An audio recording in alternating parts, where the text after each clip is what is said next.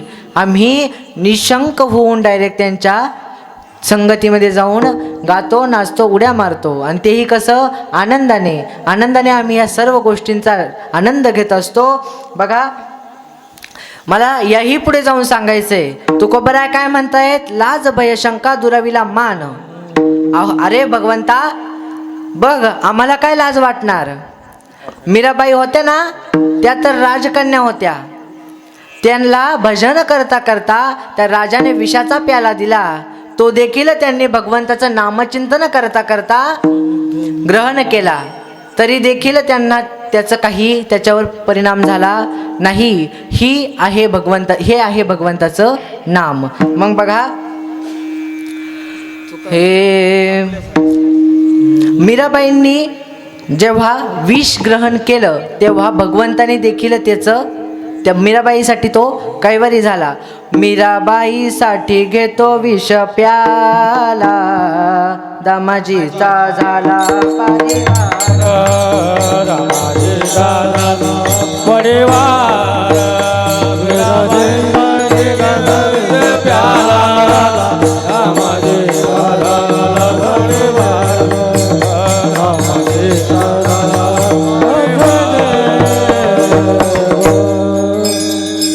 बघा आपला हा सप्ताह कशा निमित्त चालू झालेला आहे?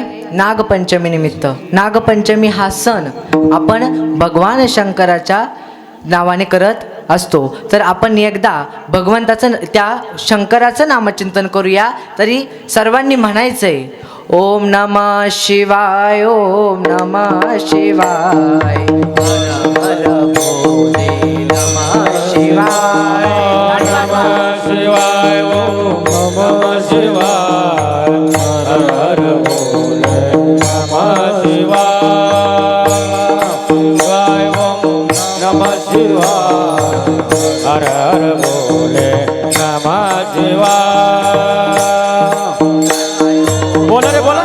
शिवाय हर हर भोले नमः शिवाय, नमः शिवाय, ओम नमः शिवाय, हर हर भोले नमः शिवाय, शिवाय ओम नमः शिवाय, हर हर भोले नमः शिवाय, नमः शिवाय ओम नमः शिवाय, हर हर भोले नमः शिवाय, शिवाय ओम नमः शिवाय, हर हर भोले नमः शिवाय, ओम नमः शिवाय, ओम नमः शिवाय, हर हर भोले नमः शिवाय, नमः शिवाय, ओम नमः शिवाय, हर हर भोले नमः शिवाय, नमः शिवाय, ओम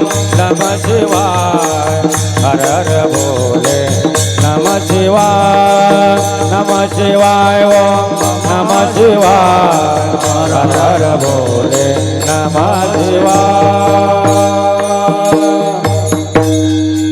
बघा असं असतं नामचिंतन भगवंताचं. आणि भगवंताचं नामचिंतन केल्यानंतर आपल्याला हे म्हणजे वैष्णवांच्या संगतीमध्ये गेल्यानंतर तिथे नामचिंतन केल्यानंतर नक्कीच आपल्याला सर्व सुखाची प्राप्ती झाल्याशिवाय राहत नाही. तुकोबराय म्हणतात काय तर वैष्णवा संगती सुख वाटे जीवा. वैष्णवांच्या संगतीमध्ये गेल्यानंतर मला काय मिळतंय? सुख मिळतंय. मग भगवंत म्हणतात की का हो तुकोबराय असं काय मिळतं? म्हणजे असं सुख म्हणजे नेमकं काय मिळतं? हे सुख किती मिळतं? मग बघा तुकोबराय म्हणतात की देवा 2 तास झाले मी तुझ्यापाशी उभा आहे, 2 तास झाले मी तुझ्यापाशी उभा आहे, मला एकदाही भगवंताचं नामचिंतन झालं नाही. मला घडलं का तुझं नामचिंतन? नाही. मग त्या वैष्णवांच्या संगतीमध्ये असल्यानंतर मला काय घडतं? तुझं नामचिंतन घडतं. म्हणून मला वैष्णवांची संगती आवडते. विठ्ठल विठ्ठल विठ्ठल विठ्ठल बघा म्हणून मला वैष्णवांची संगती आवडते असं तुकोबाराय सांगतात. मग भगवंत म्हणतात त्या वैष्णवांच्या संगतीमध्ये गेल्यानंतर तुम्हाला सुख मिळतं.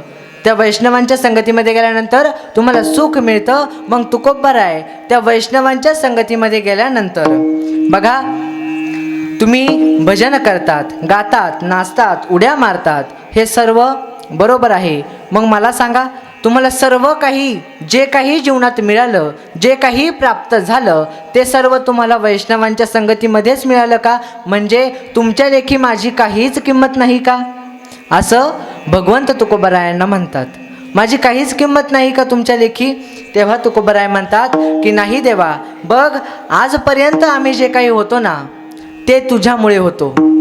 आजपर्यंत आम्ही जे काही होतो ना ते तुझ्यामुळे होतो आणि इथून पुढेही जे राहू ना ते फक्त तुझ्यामुळेच राहू. म्हणून तुकोबाराय म्हणतात, इथून पुढेही आमचा असाच सांभाळ कर. अभंगाचं चौथं. तुका म्हणे आता आपुल्या सायाचे, तुका म्हणे आता आपुल्या सायाचे, तुका म्हणे आता आपुल्या सायाचे, तुका म्हणे आता आपुल्या सायाचे, तुका म्हणे आता आपुल्या सायाचे, तुका म्हणे आता आपुल्या सायाचे, तुका म्हणे आता आपुल्या सायाचे, तुका म्हणे आता आपुल्या सायाचे.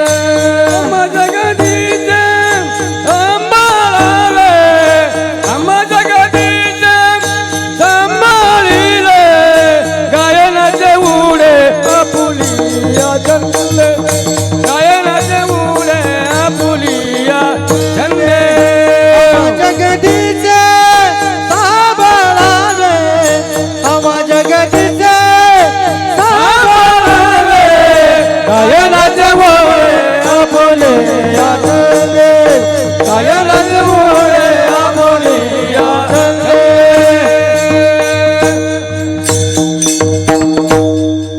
तुकोबाराय म्हणतात की आता इथून मागेही आमचा तू सांभाळ केला, असाच सांभाळ माझा इथून पुढेही कर, असं तुकोबाराय म्हणतायत. काय तर तुका म्हणे आता आपुल्या सायासे, आम्हा जगदीशे सांभाळावे. बघा, तुकोबारायांनी आपल्याला या अभंगातून काय सांगितलं? वैष्णवांची संगती करा. वैष्णव आपल्या जीवनामध्ये परिसाची भूमिका करतात. कशाची भूमिका करतात? परिसाची. परिस हा असा धातू आहे, त्याचा कुठल्याही अंगाचा स्पर्श जर लोखंडाला झाला तर तो त्या लोखंडाचं सोनं करतो. मग सोनं करतो तर मग ते परिसरूपी कोण आहेत? संत. आणि लोखंडरूपी कोण आहोत? तुम्ही आम्ही जनसामान्य.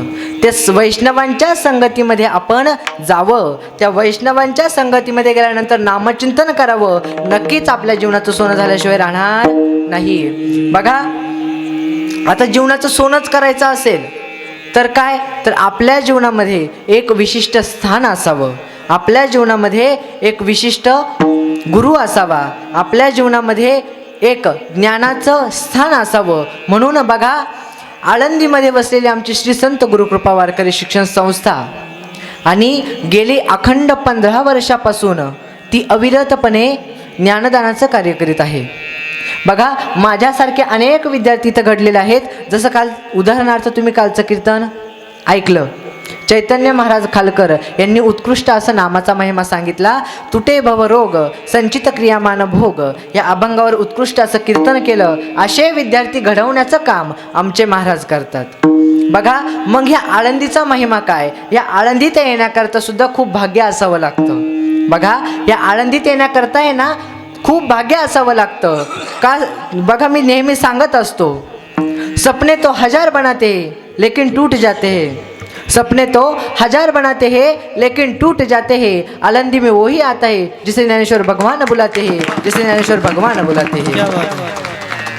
बघा, आणि त्या आळंदीमध्ये आल्यानंतर तुम्हा आळंदीला नामा म्हणे देवा, चला तया ठाया विश्रांती घ्यावया कल्पावधी.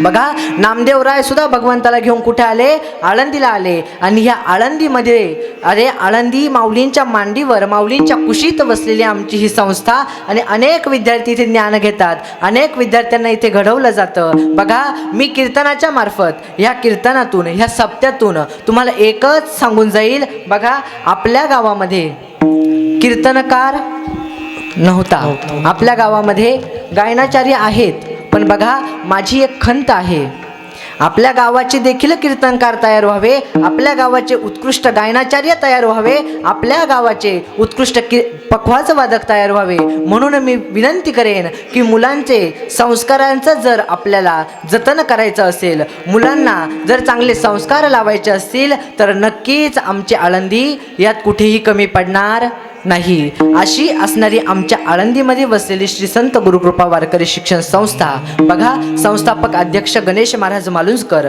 व मुक्ताताई महाराज मालुंजकर हे इगतपुरीचे आहेत प्रॉपर, पण ते आळंदीत गेले 15 वर्षापासून ज्ञानदानाचं कार्य करत आहेत, आणि त्यांच्याकडूनच आम्ही सर्व काही घडलेलो आहोत. कालपासून तुम्ही ऐकत असाल, प्रसाद महाराज जाधव असतील, साहिल महाराज पाटील असतील, तसेच आमचे चैतन्य महाराज खालकर असतील, हे सर्व रत्न आमच्याच खाणीतून निघालेले आहेत.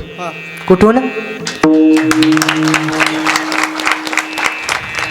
आमच्याच खाणीतून निघालेले आहेत. म्हणून मी जाता जाता 3 गोष्टी सांगत असतो.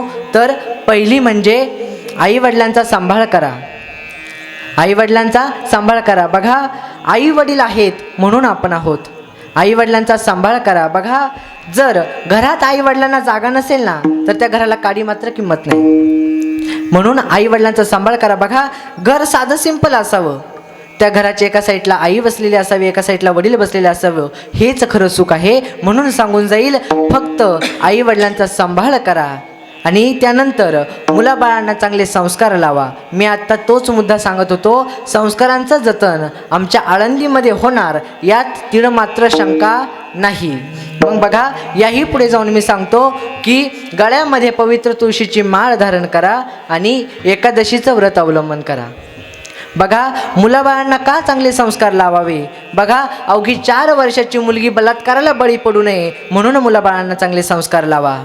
अरे 10-12 वर्षाचा मुलगा कुठे गुटखा खात, कुठे तामसी पदार्थ खात आपल्याला डोळ्यासमोर येऊ नये म्हणून मुलाबाळांना चांगले संस्कार करा, म्हणून मुलाबाळांना संस्कार लावा. एवढंच मी सांगून जाईल. बघा, अभंग तर सुटलेला आहे, माझ्या बुद्धीला जसा पटला, जसा मला सुचला, तसा मी तुमच्यासमोर मांडण्याचा प्रयत्न केला. बघा, जरी काही माझ्याकडून चुकीचं वाक्य गेलं असेल, चुकीचा शब्द गेला असेल, तर तुमचं लेकरू म्हणून, माझ्या बुद्धीचे दोष म्हणून मला माफ करा. आणि जे काही माझं बरोबर असेल, जे काही तुमच्या मनाला पटलं असेल, जे तुम्हाला चांगलं वाटलं असेल, ते माझ्या गुरुवारांचे आशीर्वाद म्हणून तुम्ही सोबत घेऊन जा. बघा, एक वेळ मी असंच सांगितलं, जे चांगलं वाटलं ते तुम्ही सोबत घेऊन जा, असं कीर्तनात सांगितलं. आणि कीर्तन झालं, मला माझी चप्पलच सापडाना.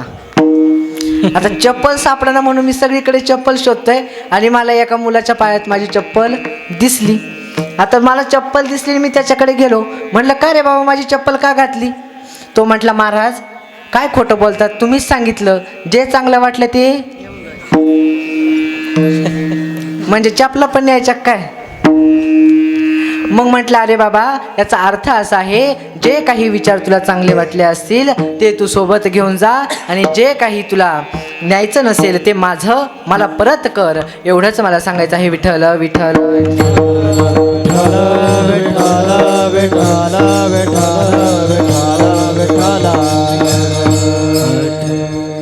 बघा, वैष्णवा संगती सुख वाटे जीवा, आणि कमी देवा काही नेणे. गायनाचे उडे आपुलिया छंदे, मनाचे आनंदे आवडीने. लाज भय शंका दुराविला मान, नकळे साधन या परते. गायनाचे उडे आपुलिया छंदे, मनाचे आनंदे आवडीने. तुका म्हणे आता आपुल्या सायासे, तुका म्हणे आता आपुल्या सायासे, आम्हा जगदीशे सांभाळावे. गायनाचे उडे आपुलिया छंदे, मनाचे आनंदे आवडीने. असा उत्कृष्ट असा अभंग जसा माझ्या बुद्धीला पचला, रुचला, तसा मी तुमच्यासमोर मांडण्याचा प्रयत्न केला. आणि जर काही चुकलं असेल ना, तर ते परत मला करा.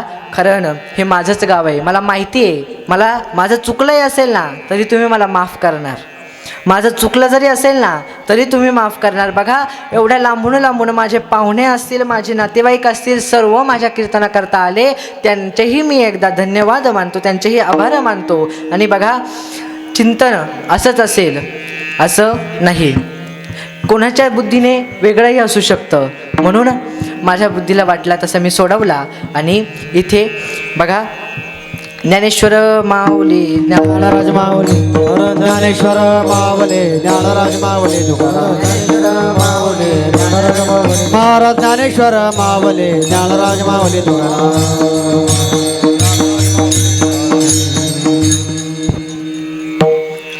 बघा अभंग सुटलेला आहे, वेळही झालेली आहे आपली.